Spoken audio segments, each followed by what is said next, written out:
3 de la tarde y usted está en sintonía de Cerrando el Día. Esta patrulla chispeante de la tarde, Lourdes Toledo, Yanira Rodríguez y quien te habla, Edwin Rivera Manso.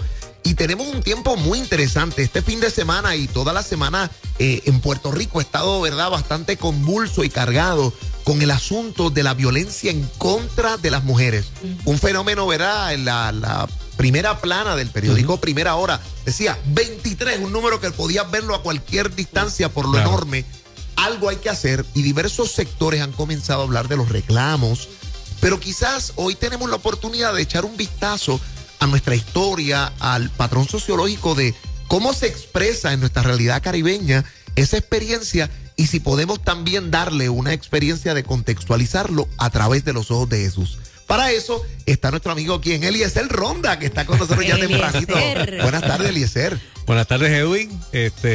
Yo no sé si decirte bienvenido a la hora de la tarde ahora, ¿verdad? Porque la última semana estaba en la mañana, yo había estado con las chicas aquí, y así que bienvenido oficialmente. Bienvenido oficialmente. Quiero decir una vez más que no estoy trayendo donas, ¿verdad? Porque la última vez me dieron... ¿Escuchaste? ¿Cómo tú lo sabes? Escuché... Mira, escuché, vi y sentí también los improperios de verdad, del comentario. Fíjate que las ovejas son mejores que el pastor. Responsabilidad. Sí, defienden al pastor. Ya que mi pastor lució también, déjame enmendar el servicio. Claro. Pero nada, hoy estamos hablando del tema de la violencia de género, la violencia particularmente con relación a la mujer. Y fíjense que este pasado domingo, 25 de noviembre, que sucedió todo este incidente en los portones de la Fortaleza con un grupo de mujeres que estaba haciendo valer sus expresiones y sus preocupaciones y sus derechos, particularmente, y su interés de que haya una atención sobre el tema de la violencia a la mujer. Como tú diste hace unos minutos atrás, precisamente en el día de hoy, en el día de ayer, han estado saliendo los rostros de las mujeres que han sido asesinadas por sus parejas en el 2018. Llevamos 23. Hoy se acaba el mes de noviembre, mañana se acaba el mes de noviembre. Lo que estamos diciendo es que básicamente cada 15 días o a razón de dos al mes. Y pues es muy preocupante. Una es demasiado. Uno es demasiado. Y sin lugar a dudas llevamos un patrón de mucho tiempo que vivimos toda esta situación. Ahora, muchas personas a veces no tienen como noción de dónde surge este tema de la violencia de la mujer o esta conciencia del pasado domingo, que es el 25 de noviembre. Y es que precisamente hace varios años atrás, en el 25 de noviembre del año 1960, en República Dominicana hubo el asesinato de 3 hermanas que se conocen como las hermanas Mirabal, que precisamente habían estado haciendo algunas expresiones de hacer valer los derechos de la población dominicana ante la dictadura de Leonidas Trujillo, y que habían estado haciendo una serie de expresiones de interés de cultivar o proteger a la población dominicana. Sus esposos habían sido arrestados, de hecho ellas habían sido arrestadas. Dicen algunos anales históricos que Trujillo las libera en mayo de 1960 como un acto de congraciarse ante la opinión pública, pero de alguna manera para continuar hostilizando a las mujeres estas mujeres que no se amilanaron. Ellas se llamaban las mariposas. De hecho, si usted busca en el internet, puede encontrar documentales en las redes sociales, muchos artículos.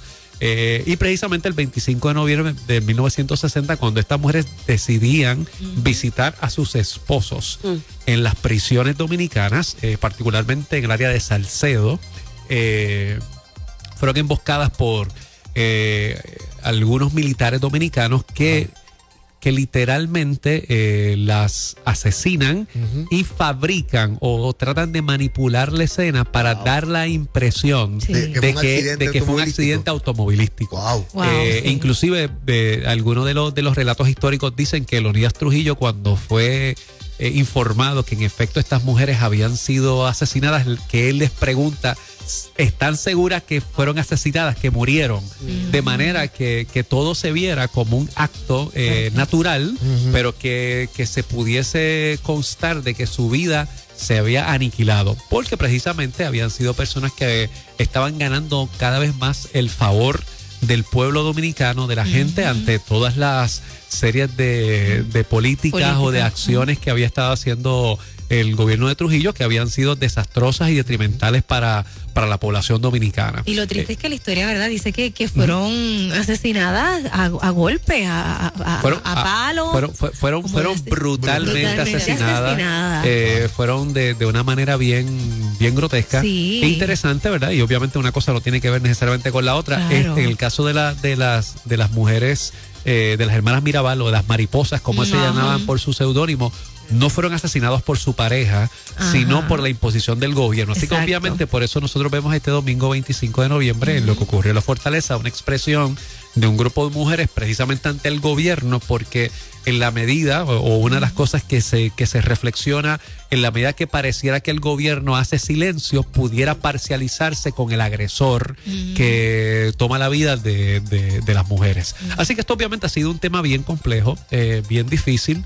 Y en muchas ocasiones nosotros podemos encontrar en la escritura algunas expresiones que nos pueden ayudar, a nosotros encontrar respuestas de la dignidad de la mujer versus a lo que en muchas ocasiones nosotros escuchamos que pudiera ser el caso, que escuchemos por ahí en la calle o tal vez en algunos círculos académicos, que la Biblia o que la escritura en algunas ocasiones se parcializa y se alía al patriarcado opresor que aniquila las voces de estas mujeres, y evidentemente pues esto es bien problemático. Y obviamente nosotros queremos hacer aquí hoy una voz de alerta a las mujeres que nos escuchan. No hay ninguna manera que una mujer tenga que soportar, tolerar la manipulación, el chantaje, la opresión y obviamente la agresión física de sus parejas. El libro de Proverbios, capítulo 25, versículo 24 dice: más vale vivir en un rincón del patio que dentro de un palacio con una persona agresiva. Wow. Y eso lo dice la escritura. O sea, cuando nosotros nos encontramos con eso, más vale vivir en un rincón del patio que dentro de un palacio con una persona agresiva. Y obviamente cuando nosotros nos encontramos, esto es unas cosas que yo conversaba con mi esposa, y a Raquel le llama mucho la atención este tipo de tema de la dignidad de la mujer, y sobre todas las cosas, pues la realidad es que vivir con una persona que constantemente está agresiva, debe manipulando. Ser una angustia. O sea, los testimonios que uno tiene de cómo se desmerece esa calidad de vida, cómo esos hijos sufren, cómo esa agresividad también te empieza a carcomer la psiquis, porque tú no sabes cuando este hombre le va a dar con atacarte, y no solamente la violencia física, sino a insultarte, a quitarte la libertad, a quitarte los bienes, a despreciarte. O sea, es una situación insoportable. Es horrible, porque obviamente la casa de uno es un lugar para descansar, es un lugar para uno de poder reposar, y cuando la casa se torna en ese espacio de alta tensión, ¿verdad?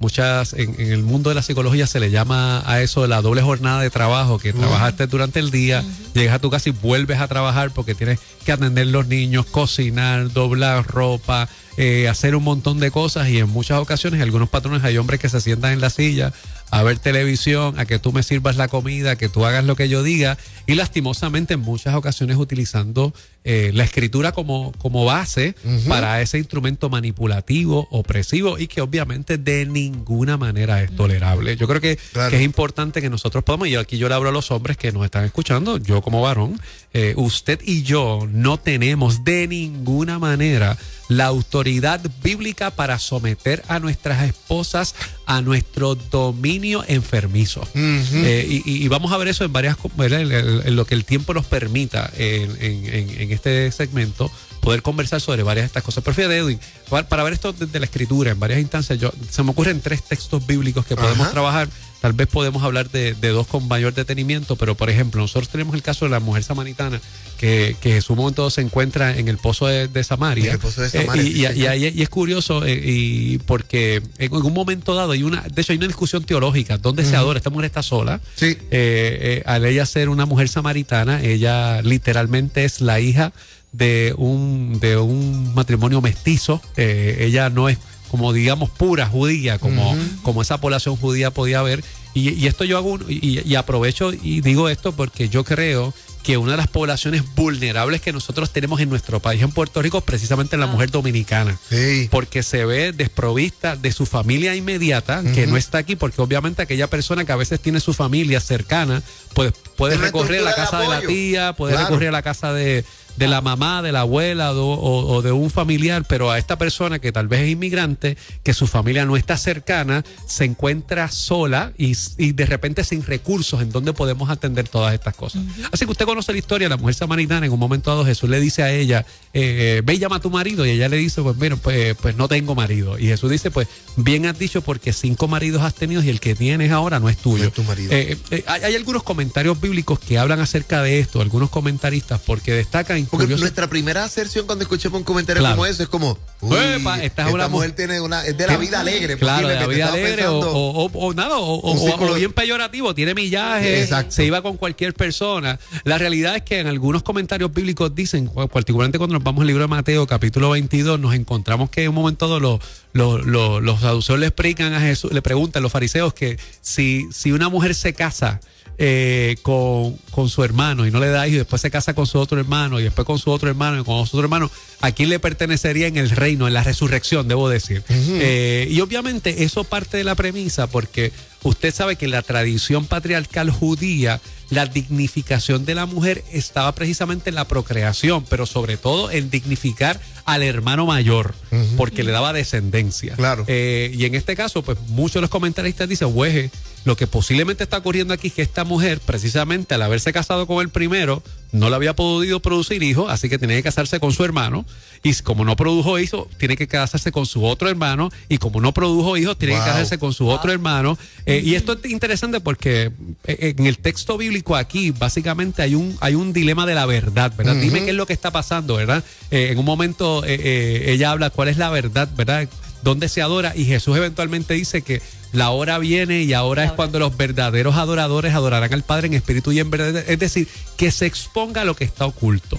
Es decir, esta mujer estaba literalmente revictimizada porque precisamente con toda posibilidad una mujer estéril, que no podía producir hijos y que su condición de esterilidad la sometía a estar casada con hombres que la única manera que se acercaban a ella era por lo que podía tener que ver de la sexualidad, de cómo se podía procrear. Así que pudiésemos decir que estaban siendo agredidas sexualmente. Seguro. Así que cuando ella va a tener este espacio de busca a tu marido, no tengo marido, pues está buscando una relación que las circunstancias la habían sometido de una manera grotesca, vil, a una experiencia totalmente compleja. Y esta mujer se constituye eventualmente en la vocera de la esperanza. Es como el caso de Rahab, que es una mujer ramera, que precisamente no había experimentado una verdadera relación, que había sido sometida también a un patrón de agresión sexual, y que de ella sale el Mesías.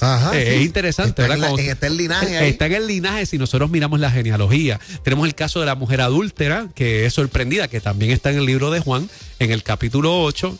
Y este detalle es bien interesante porque si nosotros hacemos un análisis teológico de lo que nos presenta en Juan capítulo 8, le traen a esta mujer sorprendida en adulterio. La gente le dice a Jesús, mira, la ley de Moisés nos dice que cuando la sorprendimos lo que hay que hacer es apedrearla. ¿Qué tú dices?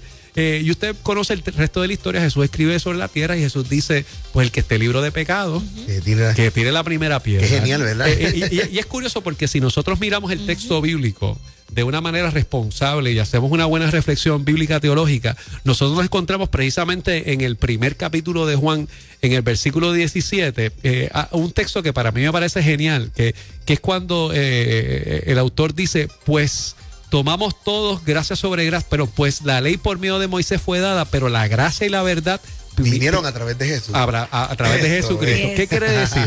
Jesús lo que hace es una reinterpretación, una reflexión de lo que es la ley. Es decir, la ley no puede sujetarse a la gracia y la verdad de Jesús. Jesús es la fuente de la verdad. De hecho, Juan dice más adelante que Él es el camino, que Él es la verdad y que Él es la vida. Jesús está diciendo, obviamente, la vida de esta mujer que está sujeta a maridos que no tienen verdaderas relaciones, sino que la someten a agresiones sexuales. La verdad es que aquella mujer que fue sorprendida en el adulterio, según la ley, también había que apedrear también al marido. Claro. Así que Jesús definitivamente hace un elemento de justicia, misericordia, y gracia y trabaja precisamente el elemento de dignificar a esta mujer porque ella está libre de pecado. Así que la violencia no es la manera que nosotros resolvemos el pecado, el error de alguna persona. Y aquí es que yo creo que es importante que nosotros veamos el concepto de lo que es la mujer en la Escritura. Y cómo nosotros nos acercamos ante todas estas cosas, porque si ciertamente puede haber la violencia que se desata desde la plataforma de las relaciones enfermizas, tóxicas, manipuladoras, de chantaje que algunos varones tienen sobre sus parejas, que sabemos que eso ha estado ahí, que nosotros vivimos una cultura donde nosotros hemos escuchado desde pequeños, si te dan le das 2 veces. Y nosotros tenemos como que no te quedes dado. O sea, no hemos aprendido a resolver los conflictos mediante el diálogo, mediante el uso de la razón, donde fomentamos la incitación a la violencia.